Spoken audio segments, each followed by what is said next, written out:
আসসালামু আলাইকুম বন্ধুরা। ফুলকপি সস্তা হয়ে গেছে, তাই আমি একটা উপকরণ তৈরি করব, যা আমি গেল বছর তৈরি করেছিলাম।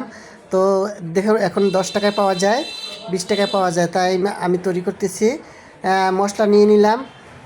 মশলা বলতে এখানে বিভিন্ন ধরনের মশলা খাটে: জিরা, এলাচ, দারচিনি, লং, গোলমরিচ, এগুলো মিক্স আপনার গুঁড়ো গুঁড়ো করে নেবেন। তারপর অল্প অল্প পরিমাণ দিবেন, 1 টেবিল চামচ করে। আর যেহেতু অল্প আমি তাই দিলাম।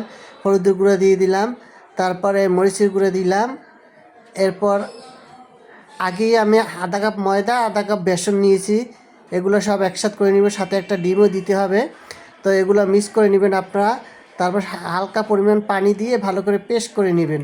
লবণ দিয়ে দিলাম পরিমাণ মতো। তো এখন এগুলো পানি দিয়ে ফেটি করে নেবেন, বেশি এটা নরম করা যাবে না। তো এখন এগুলো মেখে নিব। মেখে নেওয়ার পর আমি এগুলোকে আধা ঘন্টা পর 1 ঘন্টা ঢেকে রাখলে ভালো হয়। আগে তৈরি করে রাখবেন, এভাবে ঢেকে রাখবেন। তো আমি এভাবে ঢেকে রাখলাম। আর এই ফুলকপিগুলো আগে আমি সিদ্ধ করে রেখেছি, লবণ দিয়ে, শুধু লবণ দিয়ে সিদ্ধ করে রেখেছি, হালকা সিদ্ধ। এবার আমি দিয়ে দিলাম সেই পেস্টগুলো আগেই তৈরি করা, যেগুলো ছিল, মশলা দেওয়া, ডিম দেওয়া আছে সাথে। এভাবে আপনারা দিয়ে নেবেন। তারপর তেল দিয়ে আমি যেহেতু সরষের তেল খাই, তাই তেলটা আগেই গরম করে রেখেছি। এই গরম তেলে এখন এভাবে দিয়ে দিবেন, একে একে করে দিয়ে দিবেন। একটা সুস্বাদু খাবার তৈরি হয়ে যাবে আপনাদের বাচ্চাদের জন্য। কারণ বাচ্চারা বাইরের খাবার যারা খেতে পছন্দ করে না, ঘরের খাবার তৈরি করবেন। আমি আমার বাচ্চাদের এইভাবে তৈরি করে দেই, তো আপনারাও দিবেন।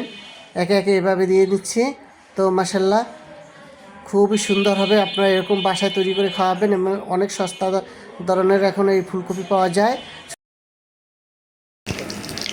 তো এইভাবে আপনারা বাসায় ট্রাই করে দেখবেন, অত্যন্ত সুস্বাদু একটা খাবার তৈরি হবে, এবং কম দামের ভিতরে, যা বাজারের থেকে অনেক উন্নত মানের। ভালো ভালো রেস্টুরেন্টে এটা পাবেন। এটা আমাদের বাংলাদেশে খুবই কম পাওয়া যায় না, দেশে এগুলো তৈরি করে না, সস্তা বিধায়। তো আপনারা এইরকম ডেলিশিয়াস খাবার তৈরি করবেন। বিদেশে সাধারণত অর্গানিক খাবারগুলো তৈরি করা হয়, যা স্বাস্থ্যের জন্য খুবই উপকারী। তো আমাদের রাস্তাঘাটে অনেক খাবার পাওয়া যায়, কিন্তু তারা আপনাদের জন্য সেরকম স্বাস্থ্যকর খাবার তৈরি করবে না। ফুলকপি, যে কোনো শাকসবজি দিয়ে যদি খাবার তৈরি করা যায়, তার স্বাস্থ্যের জন্য খুবই ভালো, আমাদের বাচ্চাদের জন্য অনেক উপকার। তো আপনারা এভাবে খাবার তৈরি করবেন বাসায়। হয়ে গেছে বন্ধুরা। এভাবে গরম গরম পরিবেশন করবেন। মাঝখানে সস দিয়ে দিলাম। তো এর সাথে গাজর, শসা এগুলো দিতে হয়, আজকের এগুলো কিনে নেই, তাই আমি এভাবে পরিবেশন করলাম। দেখুন বন্ধুরা, কেমন হলো কমেন্টস করে জানাবেন।